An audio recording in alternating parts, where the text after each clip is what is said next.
Ayimbi bagenda kweta banyombi ufuzi tulage nti abayimbi buli omwali wadembo kuyimba side ja solonga za afune sente buli muntu akirizibwa okulinya ku stage yona jayagala kubanga abantu balina okukola sente balabirire family zaabwe ate buli muntu akirizibwa okulaba ensinga bwayagala toyina gogenda gana kutegeera bintu nga ye bwabitegeera so people have freedom. So President kine kibeerawo nadda ku side y'opposition abantu aba boycotting abayimbi njaga tukisooke tutunulire lwaki olowooza abayimbi abayimba side eno abantu abawagizi ba boycotting ate nga nabo baagala kufuna ate nabo nga baagala kulya kubeezawo ebintu ebyo byatandikibwa ze campaign abantu abavuganya omuntu yenna bw'aba avuganya tomusuubira okuvuganya mu nvuganya gwe gy'oyagala avuganye buli omu akkirizibwa okuvuganya mu nvuganya ye as long as ye bw'aba alowoozezza ekyo ekintu ky'okuboycottinga abayimbi bakitira bwereere pate zonna zirina abawagizi abeeno bwe baba tebakwagadde abeeri bajja kwagala ate ng'otambula eno ensi kizibu nnyo otambula na buli muntu. So President nga tudduka njaga tutunulire omuwagizi wa tuddeka agamba President yatidda akayimba akakyali akapya akayimba kawooma nnyo naye President abantu bagamba President amanya gaseeri mu politics mu kunoonya copyright endonga atutadde takyatuwa kimala saabata kubanga nyimba empya zirina abalipira boda naluba kuba ndi mu mbeera eno ey'okulwanirira copyright ro nyimba nyingi nyinawo ne zi collaboration nyinawo ne nyange kati nalese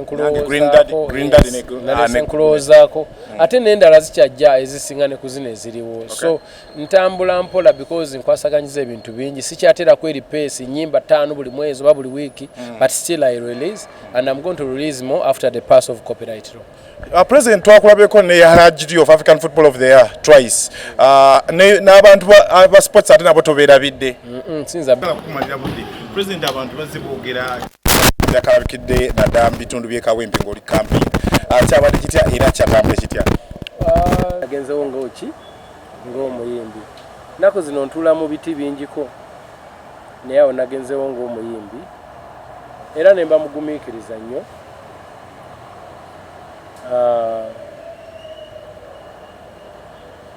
time yange etuuke nzije nange ngatteko eddoboozi kwabo abadde bagenza okulanga basanyusa n'okukunga bannakawempe then nalindidde ddala natuusewo saa 7 ndoza napafominze lwaggulo nnyo naye time yange nagirinze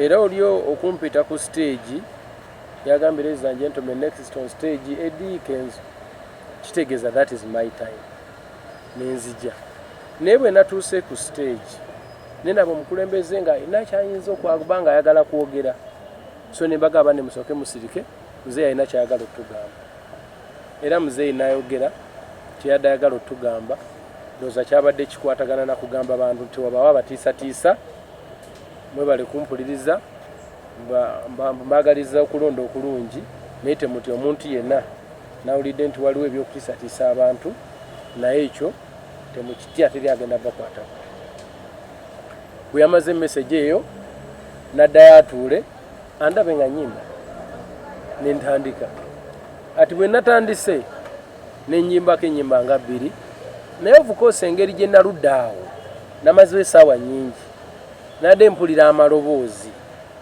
okuva mu bantu eno ku stage naddala ba mobilizers nga bakomplaini nga bagamba bo baludde mu field omwo nga bakampaining era bayambye nnyo ku madamu Nambi ne muzeeyi yennyini mwe bali abantu abagala enaalimu ennyo diehard ne bagana naye bw'abazze Kawempe twandyagadde naffe tumubuuzeeko kuba tumukolera omulimo emyaka n'emyaka naye bw'aba asobodde okugyawo ku kitundu kyaffe twandibadde nga naffe tukola ki tumubuuzaako kubanga ffe ababeererawo ku ground era ne bano abantu bemulaba ffe abamu kuba bakuuma okusigala nga bakyaliwo abasangewo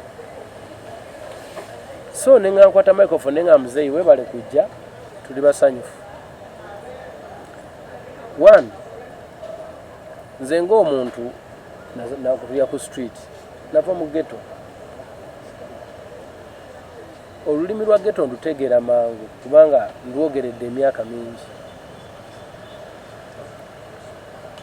akakisaawo ke kabaddewo kuba muzeeyi yadde agenda nga nyina omuga nti muzeeyi waliwo abantu beena abatali basanyufu mu ngeri emu oba endala.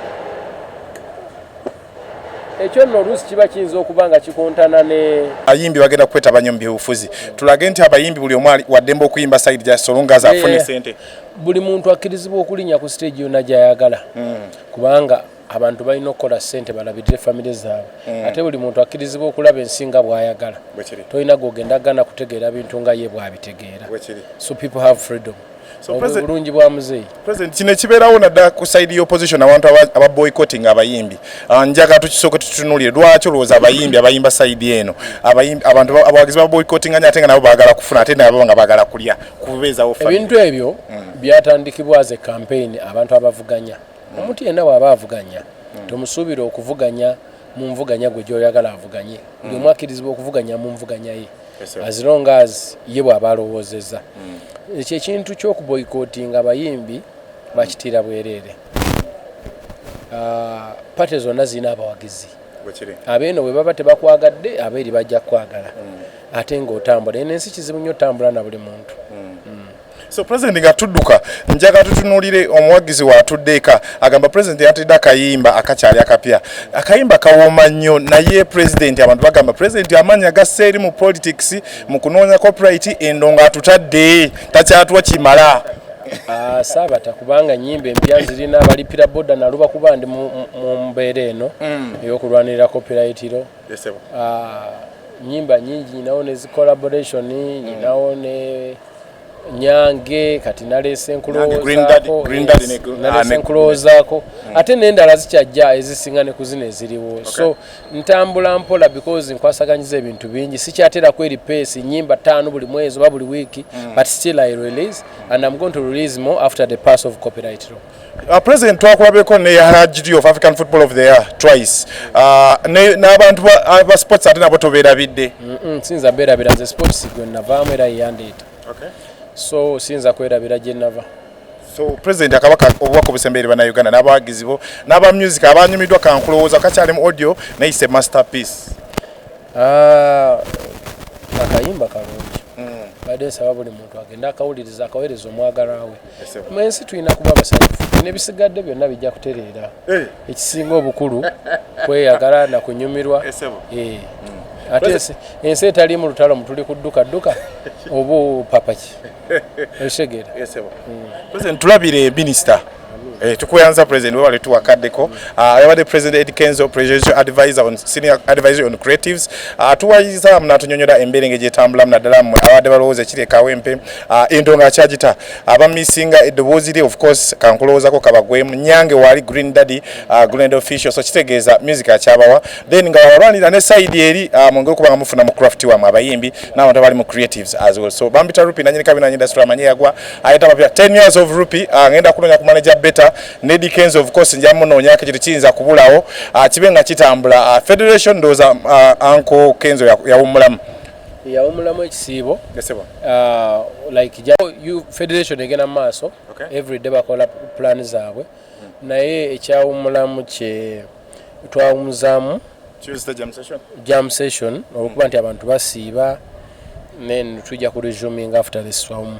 Okay, President. Thank you so much. Silverback Lounge au ku Salama Road kyekifo ekigenda okukuwa emirembe gwateekateeka birthday party. Tulina meeting za kwanjula jangu otweyune. Tulina restaurant efumba emmere ya wano nebunaayira. Tulina washing bay emmotoka evaawo etukula n'akafo akalungi ak'okuwummuliramu. Tulina kakaawa kalungi kale gwe wenna ateekateeka omukolo gw'engeri yonna weeyune. Silverback Lounge ku Salama Road okulira n'Amakindye Secondary School. Tugoberere ku social media sites zaffe ku TikTok, Facebook, Instagram ngera tukola essaawa 24. Tukola deliveries ku Jumia ne Glovo. Tufune ku note 755 322 755 note ngeye eri ku WhatsApp oba note 2 note 994 emu mugemu. Silverback Lounge, the peak of enjoyment. I feel guilty about it.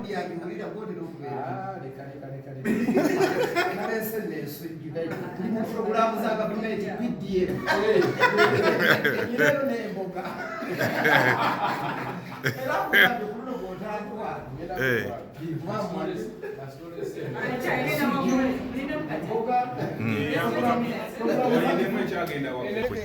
tojja artist ng'ayimba n'obulango obususse omuntu ng'apafuminga otegeera oli bagambye ate banti bannabyabufuzi bonna we bateekera nze kansala w'egundi kisaawo simanyi nze kyamaani w'egundi omuyimbi bw'aba ayimba buleka amale obulango bubanga obulango nze njogeraako kyamaani w'ekawempe so ekyabaddewo wamagga oli mukuumi ffe tuli bayimbi kati nze ng'omwogezi wa Eddie Kenzo ekyo tekibeera professional mulimu gwaffe so obwogezi babumpadde njogedde bulungi. You want a picture? Okay.